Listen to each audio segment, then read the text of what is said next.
A paz do Senhor, sou a Bispa Eliane, trazendo mais uma parte do estudo Eu e Minha Boca Grande, de Joyce Meyer. O tema de hoje, Seguir a Paz, está em Romanos, capítulo 14, versículo 17 e 19. Nós estamos na 19ª aula. Porque o reino de Deus não é comida nem bebida, mas justiça. Justiça.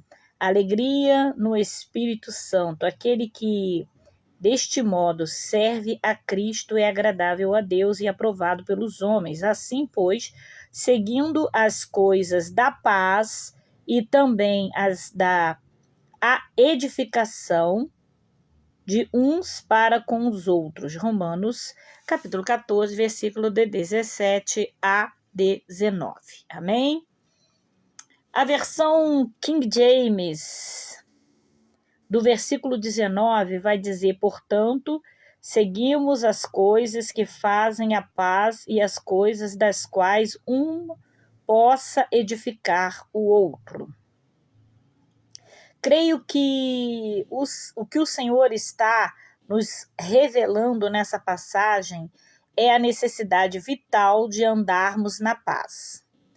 De acordo com Efésios, capítulo 6, versículo 15, a paz é a parte da armadura de Deus com a qual devemos nos cingir. Deus tem abençoado o nosso ministério, diz Joyce Meyer.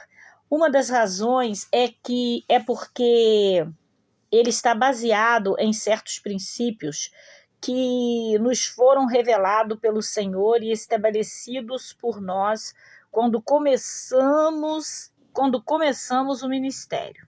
Quando Jesus enviou seus discípulos de 2 em 2 para pregar e curar, ele ordenou que fossem a cada cidade, encontrassem uma casa digna para ficar e dissessem às pessoas: paz seja contigo. Jesus continuou dizendo que, se fossem aceitos, deveriam permanecer lá e ministrar, mas se não fossem aceitos, deveriam sair, sacudir o pó do seu pé, como vai dizer Mateus, capítulo 10, versículo de 11 a 15. Joyce Meyer vai dizer, eu ficava imaginando por que Jesus teria dito isso. Então o Senhor revelou a ela que, se os discípulos permanecessem em uma só casa ou cidade que estivesse em contenda, ele não conseguiria fazer nenhum trabalho lá. Sabe por quê? Porque contenda ofende o Espírito Santo. Eu vou repetir, contenda ofende o Espírito Santo. Quando a paz sai, o Espírito Santo sai também. E ele é o único que faz o verdadeiro trabalho. Quando você imagina Jesus ministrando aos outros, como você o vê? Certamente não era de maneira apressada, como normalmente fazemos. Pelo contrário, você pode imaginá-lo ministrando com uma paz, tranquilidade serena. Na época da Páscoa, Joyce Meyer vai dizer que assistiu um filme, Jesus de Nazaré. O que mais impressionou ela foi a resposta de Jesus às pessoas ao seu redor. Alguns reagiram violentamente contra ele, xingando e até mesmo jogando coisas nele. Mas não importava como tratassem, ele nunca perdia o controle.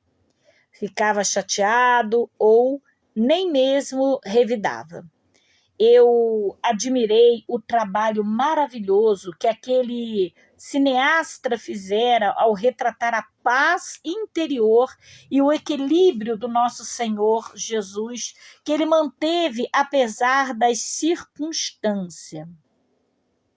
Esse é um traço que você e eu temos que desenvolver. Como embaixadores de Cristo, devemos ser parecidos com o nosso Mestre. Se quisermos fazer qualquer coisa por nosso Senhor e Salvador, precisamos aprender a ter fome e sede de paz, porque é nessa área que Satanás está roubando o povo de Deus. Se tivermos o Espírito Santo, teremos uma língua pacífica. O tema agora é cuidado com sua linguagem. 1 Timóteo, capítulo 1, versículo 8 diz: Sabemos, porém, que a lei é boa se alguém dela se utiliza de modo legítimo. Gestos, tom de voz, expressão faciais transmitem a mensagem tanto quanto a palavra. É possível dizer todas as coisas certas e, mesmo assim, transmitir uma mensagem completamente errada.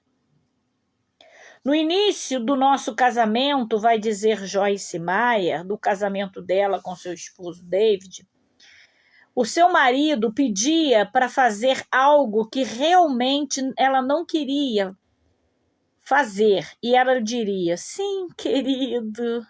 Respondia num tom tão sarcástico que ele sabia o que realmente ela queria dizer.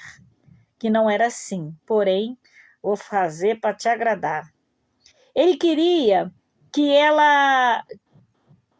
Ele sabia o que ela estava dizendo. Sim, querido, você é o marido, né? Você tem sido tão maravilhoso que mesmo que eu não queira fazer o que você pediu, farei, só porque te amo. Ao contrário, o marido sabia que realmente Joyce estava dizendo, sim, querido, farei como você pediu, mas somente porque tenho que fazer. As palavras disseram sim, mas o tom de voz e a expressão facial transmitia uma mensagem bem diferente. Dois tipos de ira. Escuta isso. Tiago, capítulo 1, versículo 20 e 21. Dois tipos de ira. Porque a ira do homem não produz a justiça de Deus, desejos e pedidos. Portanto, despojando-vos de toda impureza e acúmulo de maldade, acolhei com mansidão, gentileza, modéstia, a palavra em vós implantada, e a qual é poderosa para salvar a vossa alma. Nessa passagem, Tiago nos diz que a ira do homem não produz a justiça de Deus. E é verdade. É por isso que devemos controlar a nossa ira e outra emoção perigosa. A ira é outra emoção perigosa. Mas há uma ira justa. Creio que há momentos em que não faz mal ficar furioso e demonstrar a ira. Por exemplo, Jesus ficou irado e purificou o templo porque compravam, vendiam e corrompiam a casa de Deus. Lá em João capítulo 2, versículo de 13 a 17. E não cuidavam das pessoas genuinamente. Ele entrou naquele lugar virando a mesa, expulsando os animais como um chicote, indignado com o que estava acontecendo. E não creio que Jesus estava sussurrando, não, quando fez isso, não. Ele estava irado e tinha todo o direito de se sentir assim. A ira de Jesus era uma ira justa. Também temos o direito de sentir o mesmo tipo de ira. Deus nos deu sentimentos e a ira é um deles. Sem ira, não poderíamos discernir se alguém está abusando de nós ou não. Se eu pregasse que que nunca devemos nos irar, estaria escrevendo algo impossível. O sentimento da ira deve se submeter ao fruto espiritual do domínio próprio. Essa diferença pode ser decidida pelo que é chamado na Bíblia de instrução de bondade. Vamos falar sobre instrução de bondade. Provérbios capítulo 31, versículo 26. Fala com sabedoria e a instrução da bondade está na sua língua. Um dos maiores problemas para controlar a ira e as palavras é o fato de nós nos primeiros anos da minha vida, vai dizer Joyce Meyer, tá? Da minha vida ter sido maltratada e abusada. Então, Joyce Meyer vai dizer que um dos maiores problemas que ela encontrou para poder controlar a língua é o fato dela ter sido, no início da vida dela, abusada. Como resultado, ela se tornou uma pessoa áspera e dura, determinada a não permitir que ninguém lhe ferisse de novo. E essa atitude influenciou, as palavras em todos os seus discursos. Embora tentasse dizer coisas certas e agradáveis aos outros, por causa da dureza e da amargura que estava escondida dentro da alma dela, as palavras saíam ásperas e duras. Não importa quão certo seu coração possa estar diante do Senhor, se você tem orgulho, ira e ressentimento em seu espírito, não vai conseguir abrir a boca sem expressar esse traço e sentimentos negativos. Por quê? Porque como Jesus nos disse, a boca fala o que está cheio o coração. Lá em Mateus capítulo 12 e versículo 34. O Senhor tinha uma obra para fazer em mim, diz a autora Joyce Meyer. A gentileza se tornou um assunto-chave em minha vida. Parte do que Deus me revelou em sua palavra sobre esse assunto foi o que está escrito em Provérbios 31, o capítulo que fala da mulher virtuosa. Nele, o escritor diz que na língua está a instrução da bondade. Quando li isso, pensei, diz Joyce Meyer, ó Deus, eu tenho tudo na minha língua, menos a instrução da bondade. Parecia que estava tão dura por dentro que toda vez que abria a boca saía um martelo. Você pode estar na mesma situação, pode ter sido maltratado, abusado, como eu fui, diz Joyce Meyer, e por isso esteja cheio de ódio, ressentimento, desconfiança, ira, hospitalidade, ao invés de bondade e gentileza. Você está cheio de aspereza e dureza. Ao invés de lei de bondade, você vive pela lei da selva. Vamos falar um pouco sobre o jugo da bondade?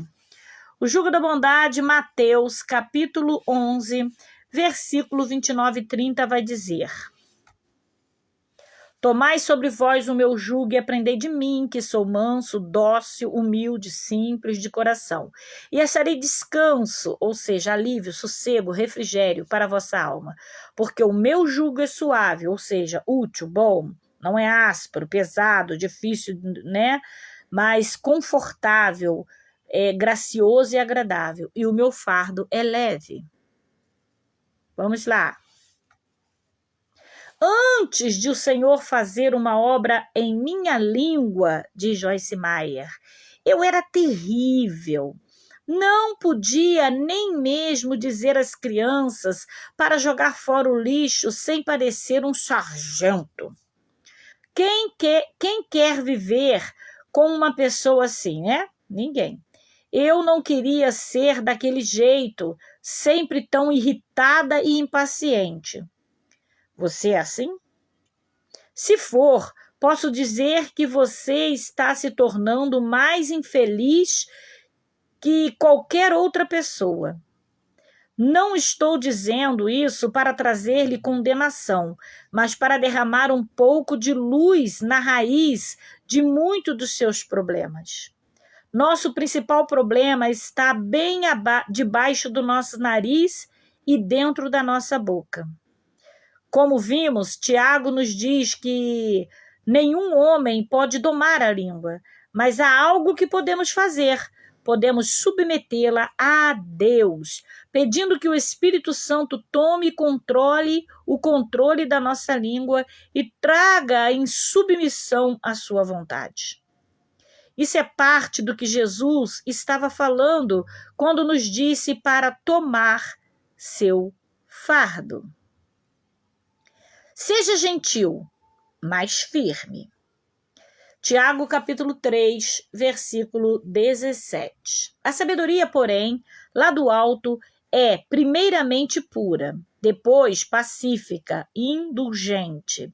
Está disposta, indulgente, tratável, plena de misericórdia e bons frutos, imparcial, sem fingimento. Tiago 3,17. Joyce Meyer, mais uma vez, vai dizer: lembro-me que estava em casa, procurando a palavra gentil na concordância, dizendo: Senhor, tu tens que me ajudar. Eu pensei que nunca poderia ser gentil. Finalmente, o Senhor começou a fazer uma obra em mim na área da gentileza. O único problema era que, como tantas outras pessoas, no corpo de Cristo, eu era tão radical que não conseguia alcançar o meio termo. Uma vez notei que a palavra insegura em uma área e pensei que tinha que ir numa direção totalmente oposta. Ajustei e adaptei demais.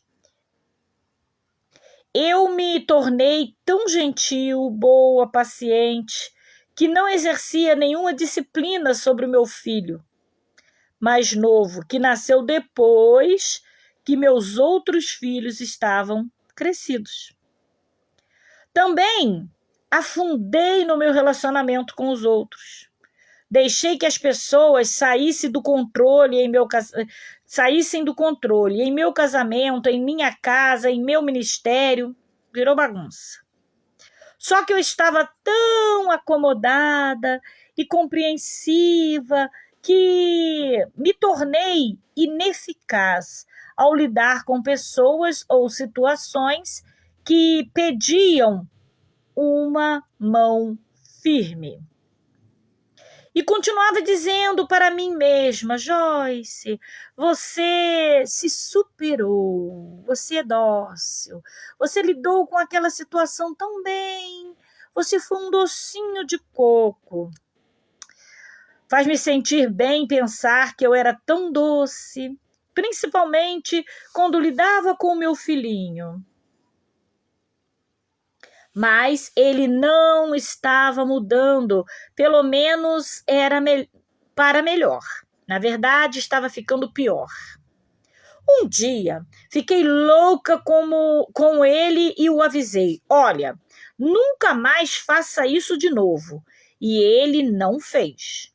Busquei sempre o equilíbrio no amor, firme, e demonstre uma atitude brava, porém suave. Hoje meu filho é precioso para mim, mas há momentos em que tenho que dizer-lhe de maneira firme: basta. Eu amo você, mas não vou tolerar esse tipo de comportamento.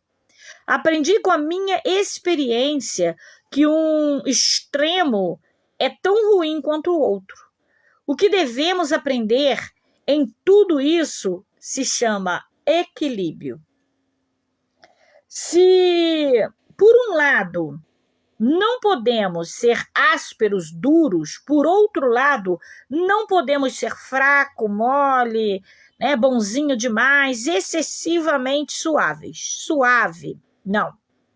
Não devemos ser irritáveis e impactante, irados, agindo com a emoção, e tampouco ser manso, a ponto de nos tornarmos capachos e muro de lamentações dos que querem levar vantagens sobre nós.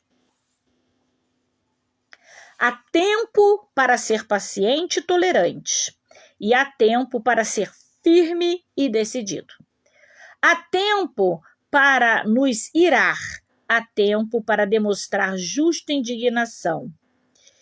É sábio saber quando fazer qualquer coisa. E nós vamos hoje, passar aqui para você mais 2 tópicos e encerrar. O primeiro é semeando em paz pelos que estão em paz. Repetindo, semeando em paz para os que estão em paz. Tiago capítulo 3, versículo 18 diz: Ora, é em paz que se semeia o fruto da justiça,